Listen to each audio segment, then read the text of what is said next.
Welcome to That's Offside with Nathan, a Liverpool supporter and engineer, Brandon in banking and a football fan, and Michael in finance and a Manchester supporter. Lifelong friends who want to have light-hearted debates about football and other things. Welcome to That's Offside with a couple of dudes who just want to talk about football and stuff. So, Brandon, I think 2 weeks ago we went to Pirates and Chiefs game. Yeah, so the Soweto derby at FMB Stadium. It was the atmosphere.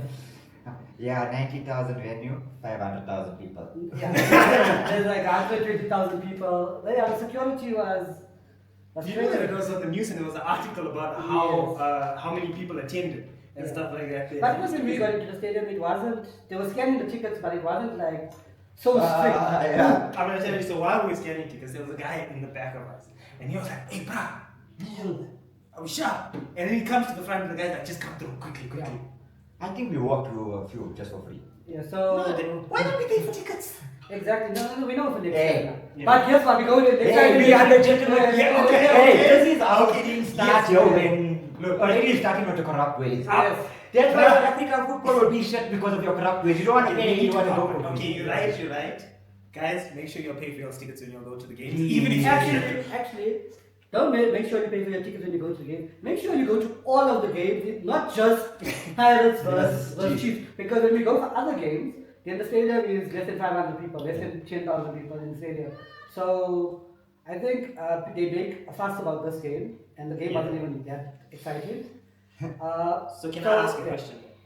Do you think the reason why we don't go to like those type of games is because of the quality of football? Because I'm not gonna lie, we went to the Pirates and Chiefs games, and these are the top level of South African football, and I found it lacking. And so I think that's the main reason, because we can't even complain about ticket prices. You know, in England at the moment, each fan base is complaining about their ticket prices. They're With raising us, the ticket with prices. us here in South Africa, the ticket price for under 12 going to the game is 20 rand, and for for adult going to the game is 40 to 60 rand. The only time it gets expensive is on these games. On these games. But even this game is, I don't even think it was that expensive. What How much did you pay? We paid for the cheapest tickets were $100, and we paid 120 rand, and the expensive tickets was 170 rand. But I mean, 170 rand for the most expensive ticket, you know, is like. I mean, this comes down to the fact. I mean, people say the Premiership is the best league in the world because of the amount of money that goes into it. So the fact that firstly our tickets are so cheap, and secondly that not a lot of people are going. Do we think that the reason why our level is so bad is because we don't have enough money? No. It's not I don't think so. But at the same time, there's very little money put into soccer. Do you know that if you win the league, you get 10 million rand? Right. Yeah. If you win the league in the PSL, you get 10 million rand. Yeah. But if you win the tournament that the MTN trains for, you get 8 million. So that's why some teams would rather concentrate on playing on that in the tournament and doing well in the tournament. Instead Because of- they don't. So what Did does you it say 8 change? million? 8 million. Or is it 4 million? 8 million. I think it's 8 million. But then it's a shorter amount of games. Yes. Yeah. Okay. So what the league decided to do a few years ago is decided to split the league into 4. So you have a first quarter. Whoever's on the top of the league on the first quarter of the thing gets a sum of money. If you're in the league at halfway, if you're at the top at halfway, you get another sum of money. At 3/4, and then you win. Just to try and balance it a bunch in terms so of that money. nobody gets too much money. So it's the same as, it's very similar to the way that English teams are, where there's a big gap between the top and the bottom. So you have the top team, which is Sundowns, that's getting pumped millions of money into I mean, the coach of Sundowns is Did you say millions of money? millions of money, exactly. Millions of money. All of them money is You know, yeah, but what you have to explain that. Yeah. Millions of money. Exactly. So I think there is a divide. That's why you notice with Sundowns they're winning every year, because they're able to pump that money in. And then But the they don't have South African investors. no, it's Patrice Pacific. Oh, yeah. Patrice My bad. Pacific. But the reason why I say that is because I know Sundowns brought in a couple of Brazilians or something. Yeah, so Yeah. I don't ever think it's that. It's not even, there is money in soccer. The money is there. It's always been there. it's just not being used right to develop the people right. Right. Okay. I That's the next point that I wanted to make. I don't even think there's enough money. But if you compare how different sports in South Africa is compared to soccer, Yeah.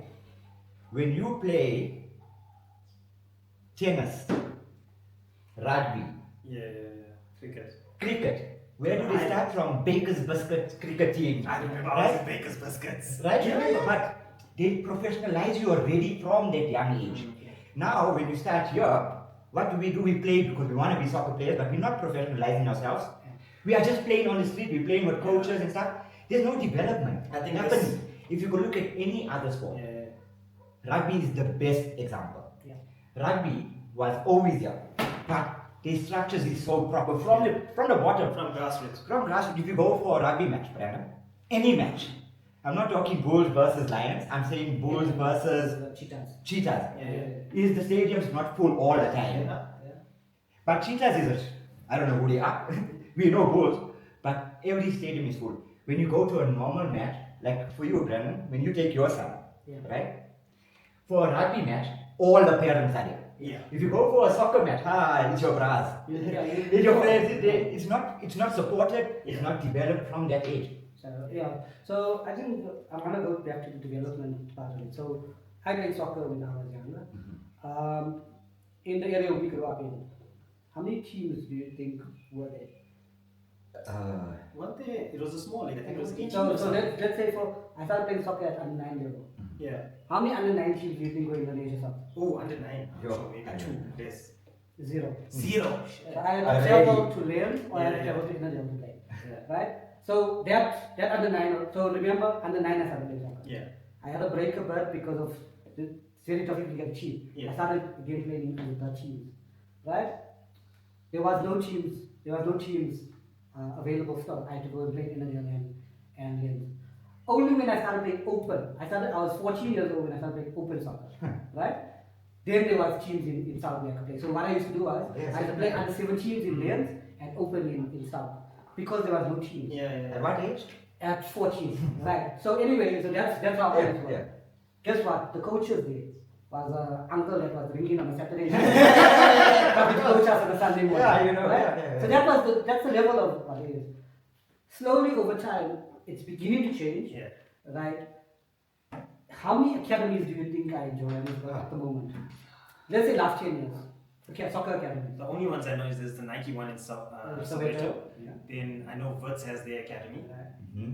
I know there's one in Isn't Chiefs have the academy? Oh, yeah, well, all of them have a. But all of them. Yeah. But how many? Yeah. So formalized academies in Johannesburg 10 years ago were only 2 or 3. Yeah. There was the Super Sports Schools Mm-hmm. and the Nike Academy. Mm-hmm. Right? And each team had a small academy. Yeah. Right? Now, as of when I was doing my research for my son to get into academy, we can see that it's slowly increasing because in this area alone, there's 4 in a 20-kilometer radius. There's 4 academies. In the whole of Gauteng, there's over 20 academies. Yeah. So slowly it is getting better, but not as the UK.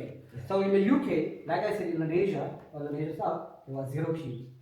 Every street or every 2 streets, Yeah. there's a team where it's formalized soccer. It's formalized. From the time you're 4 years old. Professionalized. Teaching So I started- fundamentals. Already. So I started playing soccer at 9 years old. If a person starts at 4 years old, Imagine. that's 5 years more experience than me by the time they get to 9 years old. Already. And that's the get you. difference. That's why I said the biggest I think I asked him he was 14 years Yeah. old when he actually started learning the professional way of playing. People are learning from what? 3 years. In La Masia in Barcelona, they learn from 4 years old. They're enrolling from 4 years old. I get what you're saying. Look, I think we have a fundamental problem in South Africa. So look at And I think, hold on, I think, this topic can go on for a very long time. And I think, guys, if you want to, we will continue this topic. Yeah. But yeah, thanks, guys, for coming through for another hangout. Hopefully, we do this again. And Safa, do something, please. Do something. First fire. We can do it. Yeah, Safa, if you want to do something, first fire, Danny Jordan. Ah. He is a dictator. He's holding on to his power for so many years and he's doing nothing for South African soccer. Jeez. And don't employ Ivan Koza, please. Do the same thing. Don't do the same thing. Brandon for Safa. Ready to suffer.